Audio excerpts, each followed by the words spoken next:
सादर प्रणाम। मैं नीरजा चौधरी आपके अपने चैनल इन्फोनी कॉर्नर में आप सभी का स्वागत एवं अभिनंदन करती हूँ। आज का जो सेशन है इसमें हम लेने वाले हैं मेंडेलीय विकार को, यानी कि मेंडेलियन डिसऑर्डर्स को। देखिए, एक्चुअली में डिसऑर्डर्स जो होते हैं वो दो तरीके के होते हैं। डिसऑर्डर्स क्या होते हैं, मेनली दो तरीके के होते हैं। हालांकि पेडिग्री एनालिसिस होता है, लेकिन टाइप्स में अगर हम उसकी डिवीजन की बात करें तो डिवीजन उसमें ना करके हम इसको दो तरीके से पढ़ते हैं। एक होता है क्रोमोसोमल डिसऑर्डर, ठीक है, और दूसरा होता है हमारा मेंडेलियन डिसऑर्डर। देखिए, हम जो है क्रोमोसोमल डिसऑर्डर को पढ़ चुके हैं, तो आज हमें जो पढ़ना है, हमें मेंडेलियन डिसऑर्डर को पढ़ना है, ठीक है। तो इसके अंतर्गत एक्चुअली होता क्या है, यानी कि किस डिसऑर्डर को हम कहेंगे मेंडेलियन डिसऑर्डर।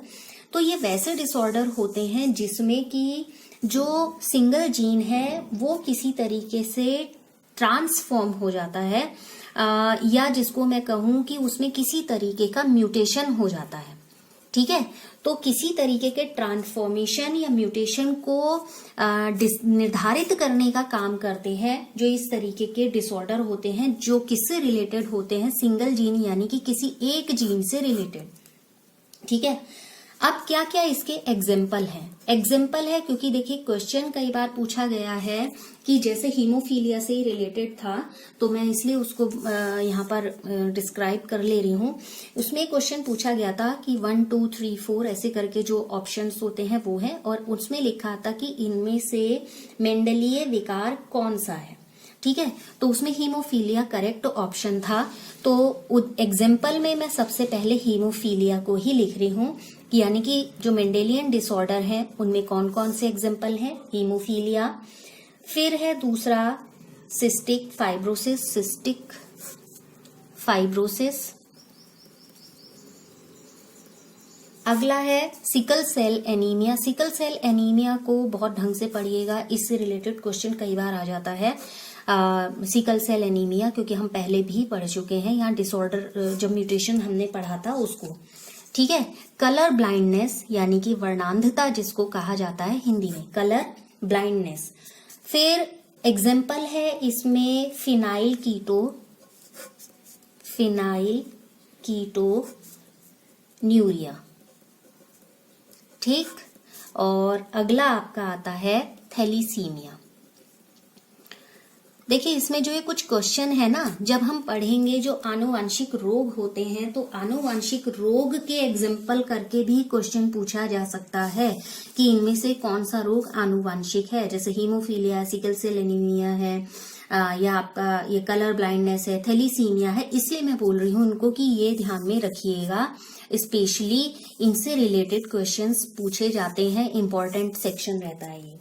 अब देखिए, जो मेंडल के से रिलेटेड यानी कि मेंडेलियन डिसऑर्डर जो है, ये दोनों तरीके के हो सकते हैं। ये कई बार बहुत ज्यादा डोमिनेंट यानी कि इफेक्टिव भी हो सकते हैं, और कई बार ये रिसेसिव भी होते हैं, ठीक है, अप्रभावी भी हो सकते हैं। देखिए, हीमोफीलिया क्या है, एक सेक्स क्रोमोसोम आधारित हो सकता है, यानी कि किससे रिलेटेड है, सेक्स क्रोमोसोम बेस्ड हो सकता है।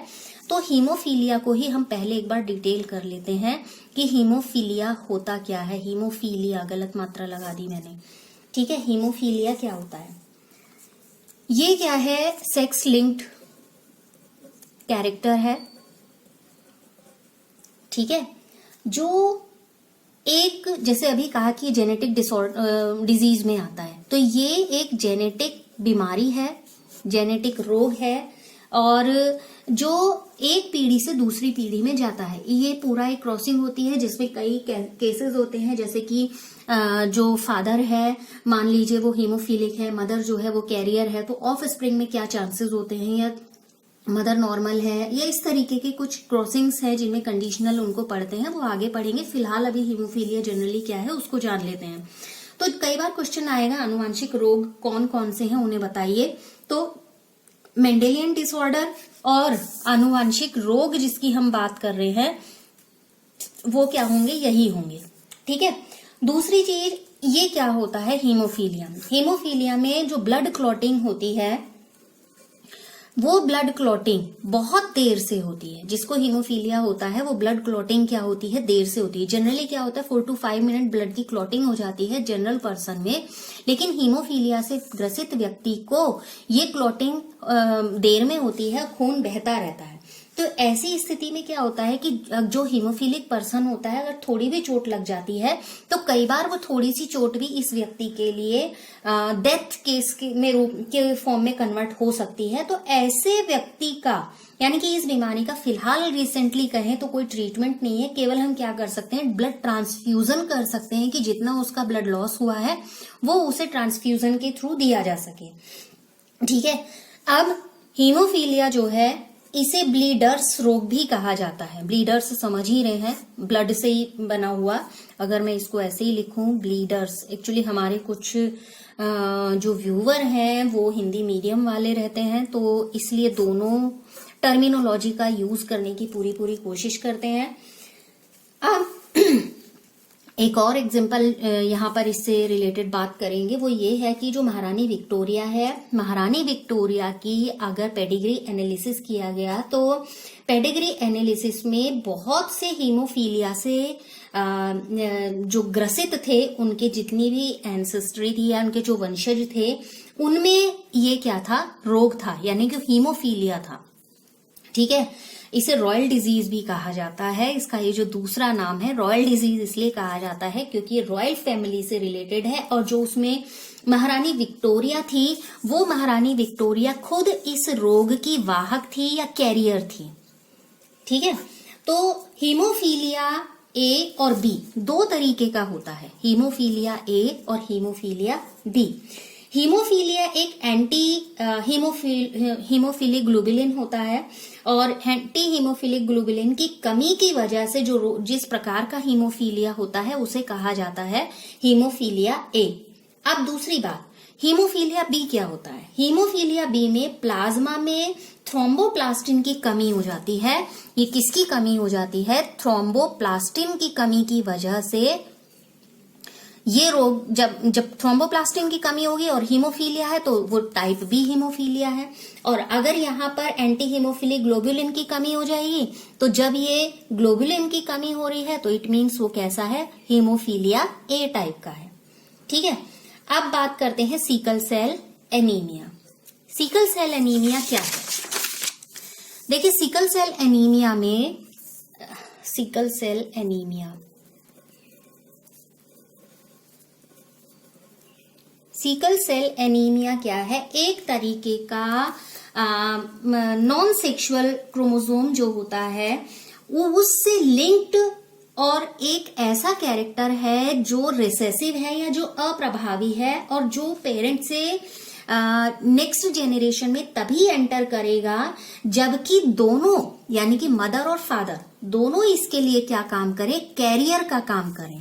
ठीक है। Sickle cell anaemia offspring में कब जाएगा? जब मदर और फादर यानी कि दोनों पेरेंट इसके लिए किस रूप में आ जाए, एक कैरियर या वाहक के रूप में आ जाए। अब इस जो ये बीमारी है या जो ये रोग है या ये जो डिसऑर्डर है, इसको कंट्रोल कौन करेगा? इसको कंट्रोल एलील का एक पेयर करता है जिसे HbA और HbS कहा जाता है। ठीक है। कौन कंट्रोल करेगा? एलील का एक पेयर। वो एलील पेयर कौन सा होगा? HbA और HbS, क्या लिखा है, BBS लिख दिया, HbS। ठीक है। ये कंट्रोल करेगा। और ऐसी स्थिति में ये कब होगा? ये कैसे होंगे? ऐसे पर्सन होंगे होमोगेमेटिक। ठीक है।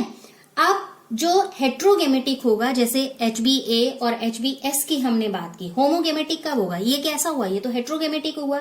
लेकिन ये जो जैसे हमने कहा कि HbA और HbS जो कंट्रोल करेगा, जब ये फिनोटाइप की कंडीशन की हम बात करें तो यानी कि जो रोग का हमें लक्षण दिखाई दे रहा है उसकी हम बात करें तो उसके 3 तरीके के पॉसिबल जीनोटाइप में से केवल कौन कौन से बन सकते हैं? HbS, HbS, HbS, यही तो बन सकते हैं। ठीक है। अब ये क्या होगा, ऐसे पर्सन जो होंगे होमोजाइगोटिक होंगे जैसे अभी का, लेकिन हेट्रोजाइगोटिक कंडीशन में यानी कि HbA और HbS वाली कंडीशन में व्यक्ति कैसा होगा, पूरे तरीके से नॉर्मल होगा, उसमें ये बीमारी नहीं होगी। लेकिन नॉर्मल होने की वजह से ये नहीं है कि रोग को आगे नहीं बढ़ाएगा, रोग के लिए ये कैरियर की तरीके से काम करेगा, यानी कि वाहक की तरीके से काम करेगा।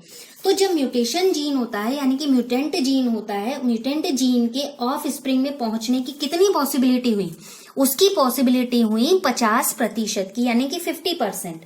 तो ये जो ये क्या नाम है बीमारी है, तो इसका कारण क्या होता है, जो हीमोग्लोबिन जो मॉलिक्यूल है उसमें बीटा ग्लोबिन श्रृंखला जो होती है, कौन सी श्रृंखला, बीटा ग्लोबिन श्रृंखला या बीटा ग्लोबिन चेन जिसको कहेंगे, वो छोटी होने की स्थिति में जो अमीनो एसिड्स हैं वो अमीनो एसिड ग्लूटामिक एसिड का वैलीन की वजह से, यानी कि किसकी वजह से सब्स्टिट्यूशन करते हैं, वैलीन की वजह से उसका सब्स्टिट्यूशन कर देते हैं या उसका प्रतिस्थापन कर देते हैं।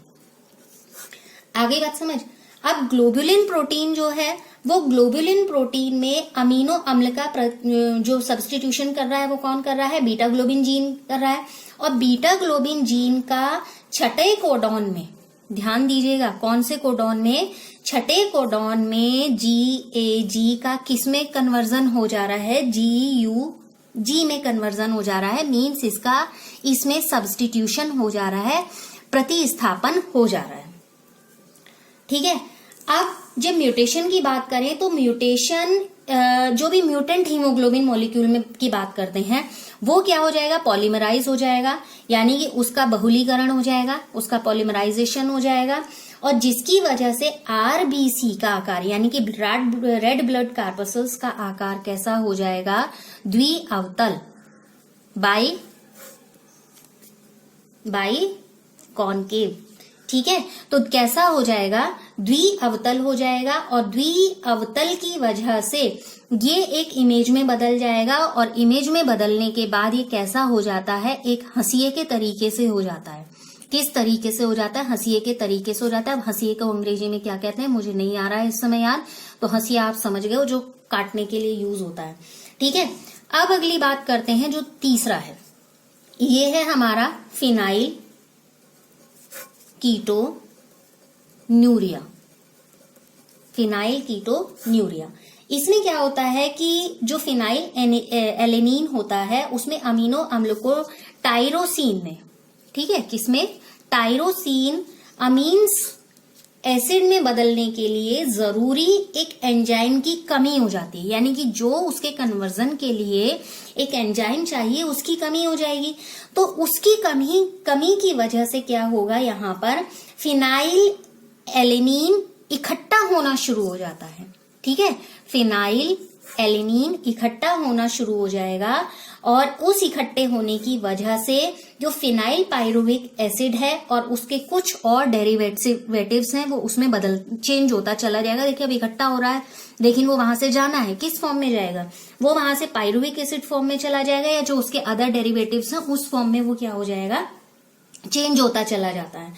अब इसके इकट्ठे होने से क्या परेशानी होती है, इसके इकट्ठे होने से ये दिक्कत होती है, एक तो जो किडनी है, किडनी की जो एब्जॉर्प्शन कैपेसिटी होती है वो एब्जॉर्प्शन कैपेसिटी कम हो जाती है। ठीक है, अब उस एब्जॉर्प्शन कैपेसिटी के कम होने की वजह से यूरिन के साथ इसका क्या हो जाता है, एक्सक्रीशन हो जाता है। दूसरी चीज क्या होती है कि ब्रेन या माइंड जिसको मैं कहूं वो कमजोर हो जाता है, यानी कि मानसिक दुर्बलता यहाँ पर हो जाती है। तो फिनाइल कीटोन्यूरिया ये है जिसमें एक विशेष प्रकार के एंजाइम की कमी की वजह से यहाँ पर जो फिनाइल एलेनिन था वो फिनाइल एलेनिन इकट्ठा होना शुरू हो गया, और जिसकी वजह से एक अलग तरीके के हंसी आकार के आरबीसीज का निर्माण होना शुरू हुआ, यानी कि आरबीसीज इस रूप में चेंज हो गई। अब ये कहीं तो चेंज होना था, ये इकट्ठा हुआ तो पायरुविक एसिड या उसके अदर डेरिवेटिव्स में उसका कन्वर्जन हो जाता है। तो ये तो थे हमारे जो मेंडेलियन डिसऑर्डर्स हैं उनकी बात। अब बचता है हमारा डिसऑर्डर्स में जो हम पढ़ेंगे। जैसे आज हमने जब हीमोफीलिया को पढ़ा तो हमने महारानी विक्टोरिया का जिक्र किया। तो मेरा नेक्स्ट क्वेश्चन आपसे ये है, रॉयल डिजीज किसको कहा जाता है? डिजीज किसको कहते हैं?